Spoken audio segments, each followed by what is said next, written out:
देश के मान सम्मान के लिए, देश के जवानों के स्वाभिमान के लिए आइए हम सभी एक जाजम पर आए। आगामी 14 सितंबर 2025 को हिम्मतनगर एसपी कार्यालय पर हम सभी एकता के जाजम पर आए। अब वक्त है चुप्पी तोड़ने का, अब वक्त है एक साथ खड़े होने का, उनके लिए जो अपनी जान हथेली में रखकर हमारी रक्षा कर रहे हैं। तो आइए आगामी 14 सितंबर 2025 को हिम्मतनगर एसपी कार्यालय पर अपने कर्तव्य का परिचय दें। आपका साथ अनमोल होगा, आपकी मौजूदगी एक संदेश होगा कि देश अभी भी जाग रहा है।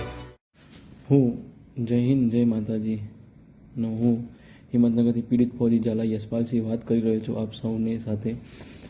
મારા જોડે જે ઘટના બની છે મોતીપુરા ચોકડી જોડે, તે જે પોલીસ કર્મચારીએ મારા ઉપર જે આક્રોશ લગાવીને મને જે ગરદાન પાટા મને માર્યા છે અને મારા એમાંથી ઇન્જરી થઈ છે, મારા હાથ ક્રેક થયો છે અને કમરમાં થોડું ક્રેકિંગ થયું છે। એ તો હું મને અને ખોટી રીતે મારા ઉપર આરોપ પણ લગાવ્યો છે અને મને એ દ્વારા જેલમાં વન નાખવામાં આવ્યો છે અને હું એફઆઈઆર મતલબ જેલમાં નાખીને પછી મારી બેલ થઈ છે અને મને મતલબ બહાર કાઢવામાં આવે છે, મતલબ જામીન લઈને બહાર નીકળ્યો છું।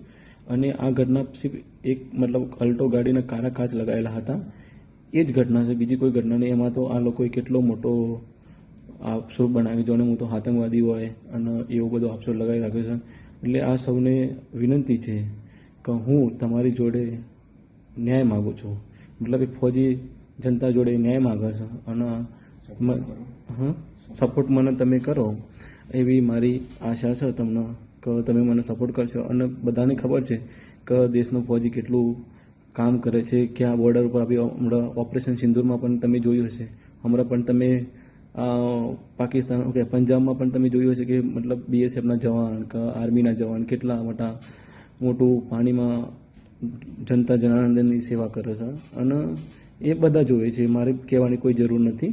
તો હું એક તમારા જોડે ન્યાય માગું છું અને તમને બધાને આહવાન કરું છું, મારા ફૌજી મતલબ હું ફૌજદારને મદદ કરવા માટે તમને બધાને આહવાન કરું છું કે તમે બધા મને સપોર્ટ કરો અને મને ન્યાય આપો એવી તમને બધાને મારી વિનંતી છે, ન્યાય અપાવો એવી વિનંતી છે। અને હું તમને સૌને બધાને તારીખ 14 સપ્ટેમ્બર 2025ના રોજ તમને બધાને આહવાન કરું છું, તમે બધા મારી મદદ માટે આવો અને હું તમારી બધાની મને વિશ્વાસ છે તમે બધા મારા માટે આવશો અને મારી મદદ કરશો એવો મને તમારા પર વિશ્વાસ છે અને હું તમને છોડીને ક્યાંય જાઉં નહીં, મારા પર વિશ્વાસ રાખજો। હું પણ ક્ષત્રિય છું, હું ઝાલા યશપાલસિંહ વાત કરી રહ્યો છું।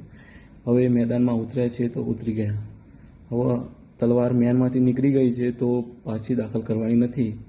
તો તમે બધા સપોર્ટ કરશો તો હું જરૂર મળીશ તમને બધાને અને હું તમારા જોડે જ સપોર્ટ કરી, મારે હવે જે થઈ ગયું છે થઈ ગયું છે, પણ મારો ન્યાય જોવો, બીજું કશું નહીં જોતું। હું એટલો બધો મોટો ગુનો તો કર્યો નહીં, મને આ લોકોએ જે જેલમાં પૂરીને માર્યો, આ બધું કર્યું એ બધું ખોટું છે, હું કાંઈ આવું બધું કરવા માટે ગયો નહોતો।